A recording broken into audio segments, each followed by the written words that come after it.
أحياناً قصة جريمة معينة ممكن تكون أكبر بكتير من مجرد جريمة.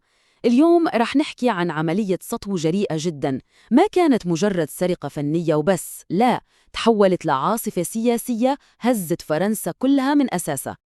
خلينا نتخيل الرقم للحظة. 88 مليون يورو. هاي مش مجرد فلوس، هاي قيمة جزء من تاريخ فرنسا ما بيتقدر بثمن جواهر التاج اللي انسرقت من متحف اللوفر.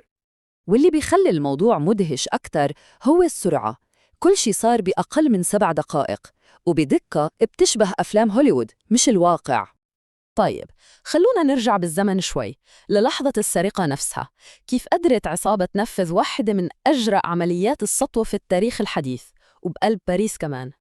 الخطة كانت كأنها طالعة من فيلم. مع الفجر وبزي عمال صيانة استخدموا رافعة عشان يوصلوا للشباك، كسروا الإزاز، عطلوا الإنذار، أخذوا الكنز واختفوا. كل هذا ببراعة وسرعة مش طبيعية. اللي انسرق ما كان مجرد مجوهرات، كان قطعة حية من تاريخ فرنسا. أهم قطعة، تاج الإمبراطورة أوجيني، لقوها مرمية ومتضررة بشكل غريب. بس مصير القطع السبعة التانية اللي قيمتها خيالية لحد اليوم ما حدا بيعرفه. بعد الصدمة الأولى بدأت الشرطة الفرنسية واحد من أكبر تحقيقاتها، وكان عندهم دليل واحد حاسم، دليل رح يغير مسار القضية كلها. وفوراً الحكومة الفرنسية لقت حالها تحت ضغط رهيب. وزير الداخلية تعرض لانتقادات قاسية بسبب الثغرات الأمنية الفاضحة. كيف يكون في شبابيك مش محصنة وكاميرات قليلة باللوفر؟ استرجاع الجواهر صار مسألة كبرياء وطني. مع وجود حوالي 100 محقق على القضية كان واضح أنهم جديين، والدليل الحاسم إجا من غلطة بسيطة بس قاتلة: عينة حمض نووي انتركت بمسرح الجريمة. هالأثر الصغير هو اللي وصل السلطات مباشرة للمشتبه فيهم. وهون القصة بتاخد منعطف ما حدا كان متوقعه. بطلت مجرد قضية جنائية وصارت على وشك تشعل جدل وطني كبير. هذا هو السؤال اللي كان الكل بده يعرف جوابه. هوية اللصوص كانت المفتاح، مش بس عشان يلاقوا الجواهر، بس كمان عشان يفهموا دوافعهم. تم القبض على 2 مشتبه فيهم، واحد منهم في ضواحي باريس والتاني في مطار شارل دي غول. والنقطة الحاسمة هون هي وجهته. كان بيحاول يطلع على طيارة رايحة على الجزائر. هاي المعلومة الصغيرة كانت الشرارة اللي ولعت كل شيء. بس لحظة، هون لازم نوقف.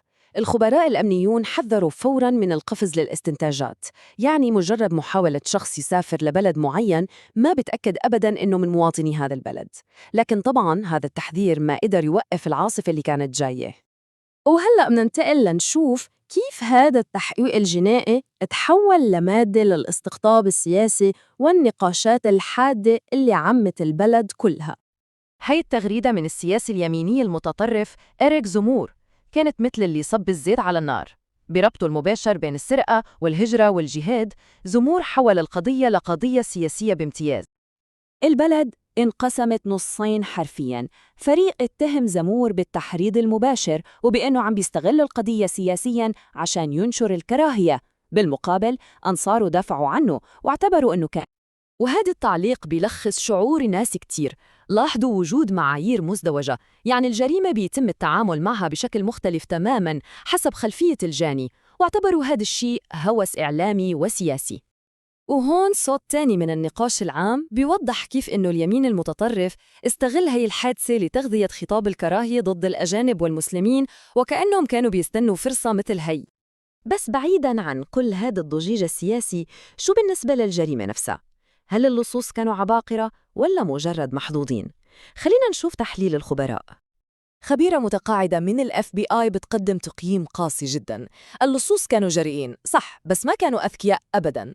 لما تترك وراك أدوات وحمض نووي يعني سقوطك مسألة وقت، وهي بتعتقد إنه انهيار الشبكة كلها هلأ هو مجرد وقت لا أكثر. وهذا بيورينا إنه القصة لسه ما خلصت.